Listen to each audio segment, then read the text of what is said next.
विषय में अच्छी तरह से जानते होंगे। गरुड़ पुराण, जिसका पाठ मृत्यु के पश्चात किया जाता है।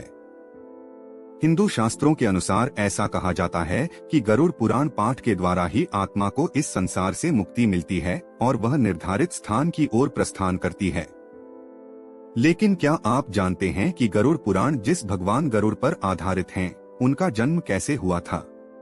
गरुड़ जी कितने शक्तिशाली हैं और गरुड़ जी भगवान विष्णु के वाहन कैसे बने? आज के इस वीडियो में हम गरुड़ जी के बारे में सब कुछ जान जाएंगे, इसलिए वीडियो को अंत तक जरूर देखें। आप वीडियो में खो जाएं, इससे पहले इस वीडियो लाइक कर दें।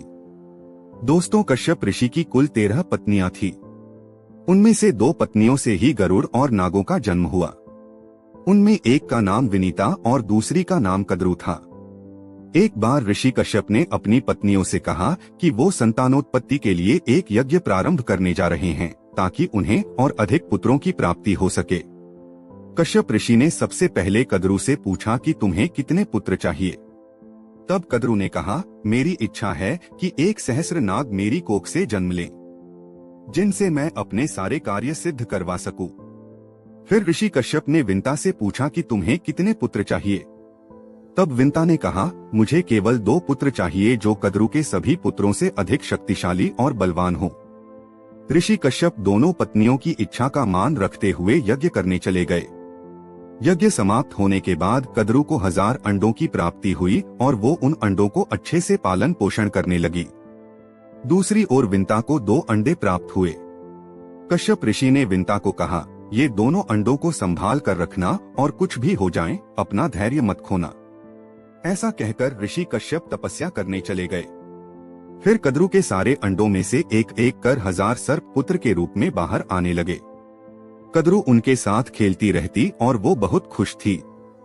यह देखकर विंता को अच्छा नहीं लगता, क्योंकि उसके पुत्र अभी भी अंडों में से नहीं निकले थे। एक बार विंता ने ईर्ष्या के वजह से एक अंडा को तोड़ दिया, यह देखने के लिए कि उसमें कुछ है भी या नहीं। जब विंता ने अंडा तोड़ा तो उसके भीतर उसे अपना पुत्र दिखाई दिया, जिसका शरीर का ऊपरी हिस्सा तो था, लेकिन बाकी का हिस्सा मात्र मांसपिंड ही था। उस अपूर्ण बच्चे ने अपनी माँ से कहा, पिता के कहने के बाद भी आपने धैर्य खो दिया और मेरे शरीर का विस्तार नहीं होने दिया। इसलिए मैं आपको श्राप देता हूँ कि आपको अपना जीवन एक सेवक के तौर पर बिताना होगा। उसकी बात सुनकर विंता डर जाती है और वो क्षमा मांगती है। तब वो अपूर्ण बालक बोलता है, दूसरे अंडे को फोड़ने में जल्दबाजी मत करना। यदि तुमने ऐसा किया तो जीवन भर दास्ता से मुक्त नहीं हो पाओगी, क्योंकि उसी अंडे से पैदा होने वाला तुम्हारा पुत्र तुम्हें दास्ता से मुक्ति दिलाएगा। श्राप देकर वह बालक आकाश में चला गया, जो आगे चलकर सूर्यदेव का सारथी बना और अरुण के नाम से प्रसिद्ध हुआ। एक बार कद्रु और विंता महल में विचरण कर रही थी, तभी उन्हें एक उड़ता हुआ घोड़ा दिखाई दिया। उसे देखकर कद्रु ने विंता से कहा, बहन जल्दी बताओ, यह घोड़ा किस रंग का है?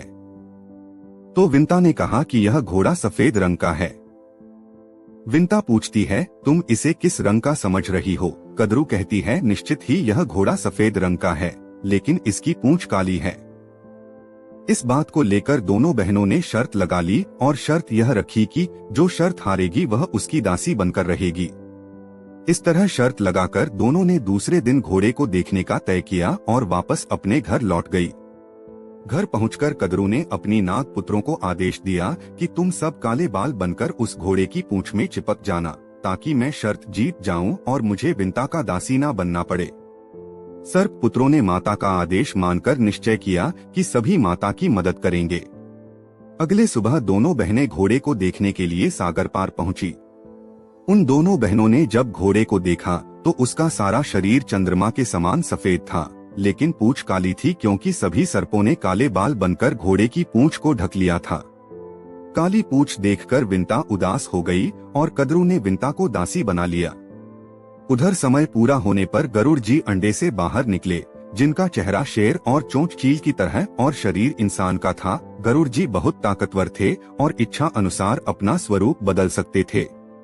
वो अपना आकार बढ़ाकर माता से मिलने के लिए उड़ पड़े और माँ के पास पहुंचकर उनको नमस्कार किया। माता गरुड़ जी को देखकर बहुत हर्षित हुई। तभी कद्रू ने विंता से कहा कि मुझे और मेरे पुत्रों को घूमने की इच्छा है।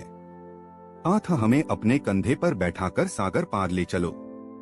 तब विंता ने कद्रू को तथा गरुड़ जी ने सर्पों को पीठ पर बैठाकर सागर पार कराने लगे।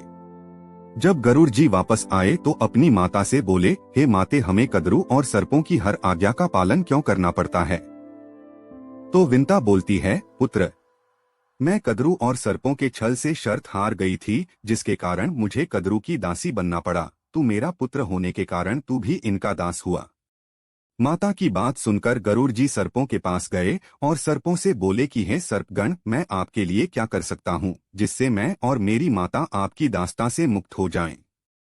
तब नागों ने कहा कि गरुड़, यदि तुम हमारे लिए अमृत ला सको तो हम तुम्हें और तुम्हारी माता को अपनी दास्ता से मुक्त कर देंगे। गरुड़ जी नागों की बात मान लिए और माता से आज्ञा लेकर अमृत की तलाश में निकल पड़े। दोस्तों, आज का वीडियो यहीं समाप्त होता है। अगले वीडियो में हम जानेंगे कि गरुड़ जी को अमृत लाने में किन परिस्थितियों का सामना करना पड़ा और गरुड़ जी भगवान विष्णु के वाहन कैसे बने। दोस्तों, ये वीडियो आपको कैसी लगी हमें कमेंट करके बताएं। वीडियो को 5 दोस्तों तक जरूर शेयर करें, क्योंकि खुशियां और ज्ञान